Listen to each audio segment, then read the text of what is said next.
السلام عليكم ورحمة الله وبركاته. أهلا بكم في حلقة جديدة في برنامج كلام رعب مع الباحث. اتكلمنا في الحلقة اللي فاتت عن بعض أنواع الجن، والحلقة دي هنستكمل توضيح الأنواع دي بشكل مبسط وصريح، وده من خلال مجموعة من الحلقات البسيطة والمختصرة. هنتكلم النهاردة عن الغيلان والثعالب،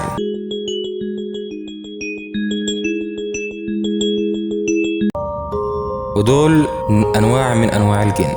الغيلان والثعالب بيعتبروا من كائنات العالم السفلي، واللي ما يعرفش العالم السفلي فده هنتكلم عنه بعد كده إن شاء الله بالتفصيل في حلقات تانية بإذن الله. الكائنات دي ساكنة في الطبقة السابعة من الأرض السفلى، وموضوع السبع أراضين ده هيتم توضيحه بإذن الله فيما بعد. هنتكلم الأول عن الغيلان، وزي ما قال العلماء إن الغيلان بيعتبروا هم سحرة شياطين العالم الآخر، أو سحرة شياطين عالم الجن السفلي. زي بالظبط كده البشر موجود وسطيهم سحرة بيستخدموا السحر في تسخير الجن. كمان الشياطين عندهم السحرة الخاصين بيهم والمعروفين باسم الغيلان. ورد ذكر الغيلان في كتير من كتب العرب زمان، وهنتكلم باختصار عن بعض اللي اتذكر عنهم أو ما ذكر عنهم في كتب العرب.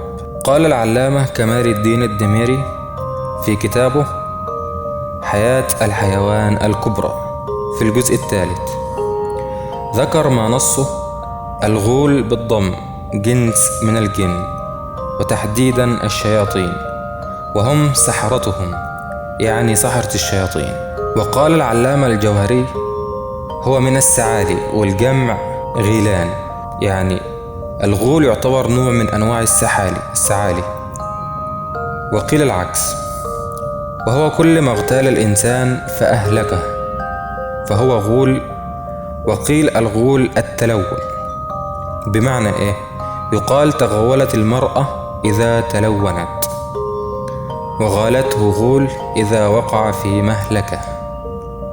وروى الطبراني في الدعوات من حديث سهيل بن أبي صالح عن أبي هريرة رضي الله عنه عن النبي صلى الله عليه وسلم قال: إذا تغولت الغيلان فنادوا بالأذان، فإن الشيطان إذا سمع الأذان أدبر وله حصاص، أي ضراط، اللي هو من الريح، والريح ده أحد نواقض الوضوء.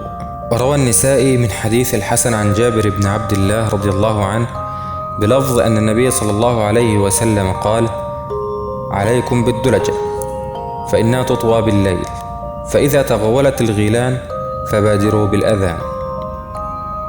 وجمهور العلماء قالوا إن العرب كانت بتزعم زمان إن الغيلان موجودة في الصحراء أو الأرض الفضاء الخالية، وكانت بتظهر لهم في الطريق وتضللهم عن الطريق الصحيح، ولما بتنفرد بيهم بتهلكهم أو بتقتلهم بمعنى أصح. والموضوع فيه خلاف بين أهل العلم من نواحي كتير. أما عن الثعالي بالسين المهملة والعين المهملة، السين المهملة المفتوحة، نوع من أنواع سحرة الجن.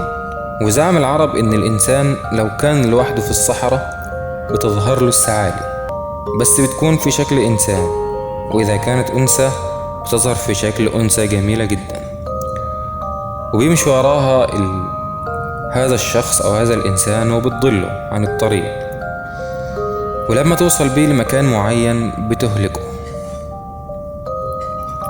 وقالوا كمان إن من طرق فتكها بالإنسان أو قتلها للإنسان إنها بتشعل نار، أو بمعنى أصح بتولع في الحطب اللي موجود في الصحراء كأنه شخص قاعد مولع نار، وبتهلك الإنسان ده لما بيقرب منها. ومن عادات العرب زمان إنهم في السفر بتاعهم لما كانوا بيمروا على خيمة مولعة نار أو قرية أو ناس مخيمين، فهم كانوا بيعدوا عليهم يستأنسوا بيهم وياخدوا الزاد ويعرفوا معالم الطريق ويتأكدوا إنهم في الطريق الصحيح. ده باختصار شديد جدا عن الغيلان والثعالي. طبعا ذكر عنهم كلام كتير جدا، تقدروا تتوسعوا في الموضوع ده وتبحثوا عنهم بالتفصيل الممل. في النهاية بوجه كل الشكر والتقدير للباحث والكاتب الإسلامي أسامة حامد مراي. اللي استفدت منه كتير في تقديم حلقة النهاردة بالمعلومات وما إلى ذلك، وبإذن الله هستفيد منه كتير في الحلقات القادمة، وده من باب الأمانة العلمية إن أوفي حقه. أتمنى تكون الحلقة عجبتكم.